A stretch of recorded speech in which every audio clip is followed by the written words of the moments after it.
Hi, Sam Berkow here from SIA Acoustics, a division of RDA.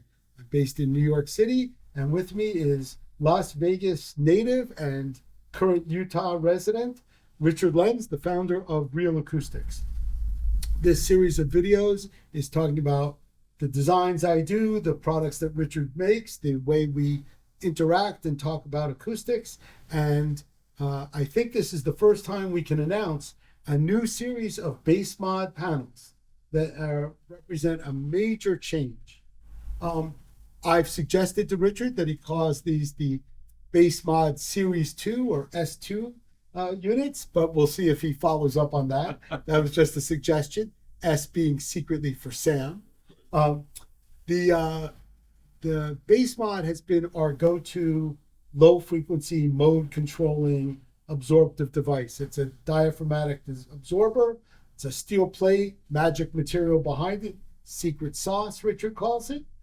It's essentially a spring, whether it's neoprene or some other material. And the size, shape, stiffness of the spring, the weight of the panel, all go into your calculation and measurement techniques to define the center frequency and the bandwidth or Q of the absorber. Right, absolutely.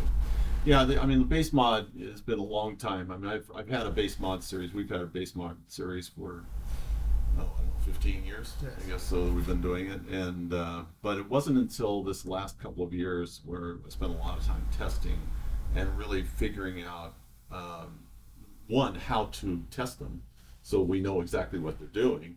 And second was to how to adapt that testing into being able to give a designer like yourself, an acoustician like yourself, what you want. Because bass frequencies are something that everybody wants something different. They want a different frequency, they want a different cue, whatever the case might be. And I wanted to be able to do that for them. I'm proud to say that we've used BassMods in a wide range of projects, control room acoustics being a big one, and also stage acoustics, and that'll be a topic for another video. But in this case, something has changed. And if we put up a graphic of the absorption of a traditional BassMod, it generally has a peak, right. One peak. The corner BassMods have one peak, and they tend to be a bit broader in range due to their form factor. We use both the corners and the flat traps, but for stages, flat traps just fit better. What's interesting is the BassMod S2, or new BassMod, has two absorptive peaks. Do you want to talk about that a bit?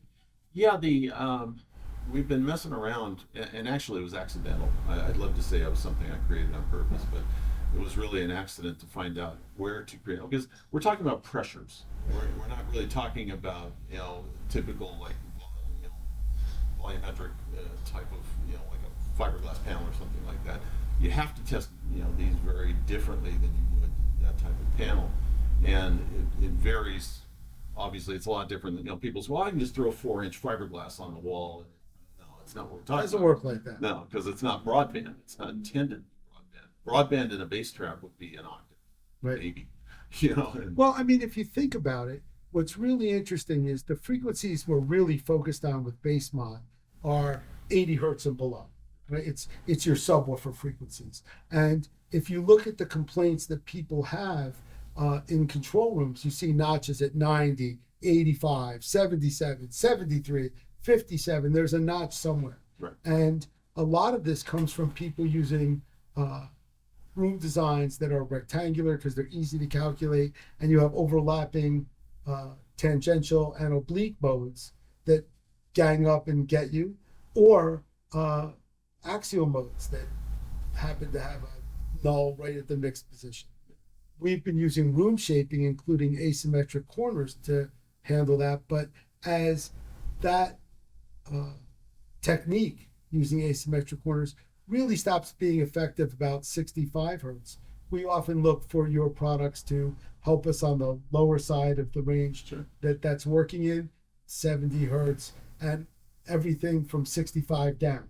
So we're looking for relatively small panels to impact large waveforms.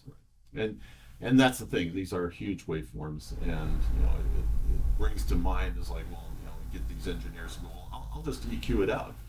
And you can't do that because then it affects your music. Right. The thing about EQ, and I'm someone who uses EQ as judiciously as possible, but uses it regularly on monitoring systems to optimize the interaction of the room and the speaker system, or the speaker system and other parts of the speaker system. For example, left and right speakers, or the left and right and the subwoofer or low frequency extension devices. So we're happy to use EQ when it's appropriate, but all that does is eliminates the energy that is causing and feeding the mode, if you will. And you don't get rid of the time that energy is hanging around. Yeah. You're just putting less energy into that time. And it sounds better, but it's better to get rid of the mode. Right. And damp the mode with a really effective absorber. One of the things I thought was really interesting in the first product tests, that the absorptive peak of these new S2 series BassMods, snuck that in, seems to be in the 45 to 32 hertz range. Right. So there's a lower absorptive peak and a upper absorptive peak for the new BassMods. Yeah, and we can create that. I mean, a lot of times people go look at that and go, well, why is that there? And say, well, if you don't want it there, we can get rid of it. It's not a problem. But it's to have those dual peaks at times is very handy, especially in the very low range, because that low one was in the 40 hertz range, Sure. and that's sometimes a very problematic frequency. Oh, it's great.